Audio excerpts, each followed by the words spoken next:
So is right now the best time to invest in crude oil? What's going on, team? It's Ricky with Technical Solutions. If you guys are new to the YouTube channel, make sure you subscribe. And if you would like to connect with like-minded individuals, I do want to remind you that we're the largest free Facebook group that, again, is one link away. And that's going to be that first link down below. But let's go ahead and let's jump right into it. I'm going to perform both a technical analysis on crude oil. I'm going to also talk about the fundamental side, about updates on crude oil and what's been going on. And then I'm going to finish this video off with then talking about both the top stocks right now in the oil industry and as well as the top ETFs. I hope that this video gets you one step closer to your overall goal, and make sure you smash that like button. So let's go ahead and talk about crude oil. As many of you guys can see on my screen right now on the 180-day chart, you can see that crude oil is approaching the overall SMA line, which for the past 3 months, here, and here, you can see that it has hit a resistance level, and for the past 3 months, it has not been able to trade above the SMA line. For those that are asking what the SMA line is, it's one Google search away, and it's the simple moving average. And as you guys can see, it's acted as a common resistance. One of the things that we want to remind you is that patterns tend to repeat themselves. They do not always have to, especially after crude oil went negative and now coming from a very strong recovery. Does it have the momentum to continue to rally going into May, or is it going to get rejected like it has for the past 3 months? Let me know in the comments section what you guys think is going to happen. But now, I actually want to talk about the fundamental side, about the interesting parts about crude oil and what has been causing it to sell off. Like many of you guys know, crude oil went negative for one of the first times ever in history. And what you should know is, how does this happen?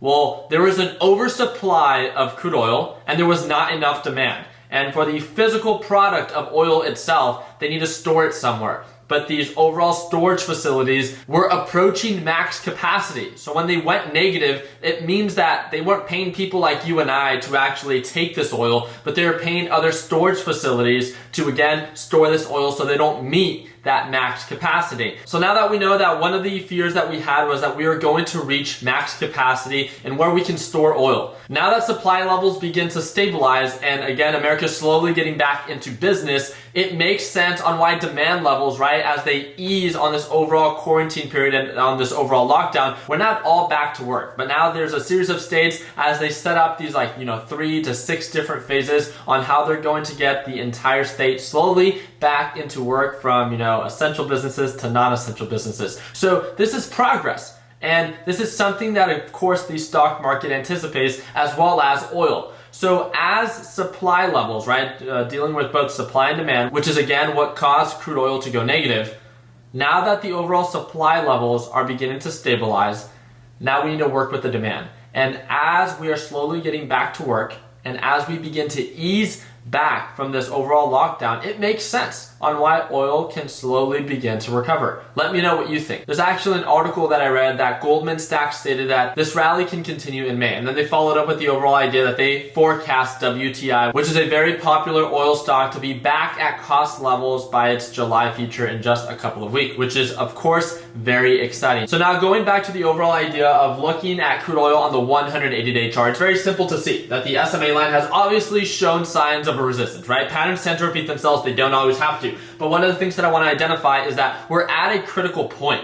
We're at a point where, direction, although it has for the past couple of days have been showing signs of an uptrend pattern, we're approaching a resistance level. And at this point, what I would personally do, this is just my opinion, is I would set alert on both sides. I would set an alert to see if this thing begins to break and trade above the SMA line, which it hasn't done before, which would be a great sign, right? And also set an alert if it breaks below the EMA line, which is currently acting as a support. So with this, we don't have to invest without knowing its true direction. We can wait for confirmation, allow the direction to be more clear, and then better decide where to invest our hard-earned money. I think it makes sense on that side. And then following up with the overall fundamental analysis, it's great to see and to hear what people have to say about crude oil and where they expect it to be. It does make sense that as Americans slowly get back to work and as we ease this overall lockdown, it makes sense on why the overall demand level for oil would begin to go up. And as storage begins to stabilize, it then makes sense on why then crude oil can go up. So now what I want to talk about are what are the top stocks that I am watching for oil itself,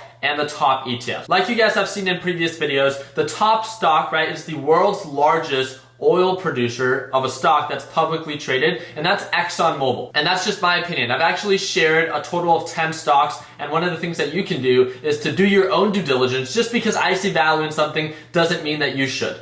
So what you can do is you can Google search the top 10 oil producers that are publicly traded, and you can do your due diligence, see which one meets your criteria, and hand select the one that you see the most value. It's the best of both worlds, right? You inform yourself and you put your money, again, where you see value. I picked ExxonMobil. And the other stock that I'm paying attention to is, of course, WTI, which is a very popular company when it comes down to the overall production of oil itself. Now, moving on to the ETFs, we've made this very simple before. I've made numerous videos about USO, which is the United States Oil Fund, that of course goes up when the overall crude oil goes up. Obviously, it's been selling off as crude oil has definitely not performed the best. One of the things that you have to understand is, of course, ETFs come at a greater form of risk. So that's definitely something that you want to take into consideration, especially if your intention is not just to day trade it, but maybe to swing trade it. I would, again, understand the risk involved before holding one of those specific ETFs overnight. Now that we know what goes up when crude oil goes up, what goes up when crude oil goes down? We've talked about it before, and it's ticker symbol SCO. And the really beautiful thing about this is that when crude oil continues to sell off, if it gets rejected by this EMA line, then most likely SCO will go up. So again, it's almost the inverse of whatever crude oil does. So this kind of gives you the best of both worlds. You can invest long-term in whatever oil company you see value in if it ever meets your criteria. And on top of that, for some of our day traders, then now you have the option of being able to day trade the United States Oil Fund if oil continues to remain bullish, or if it begins to show signs of a rejection and begins to make lower lows as it has in the past before,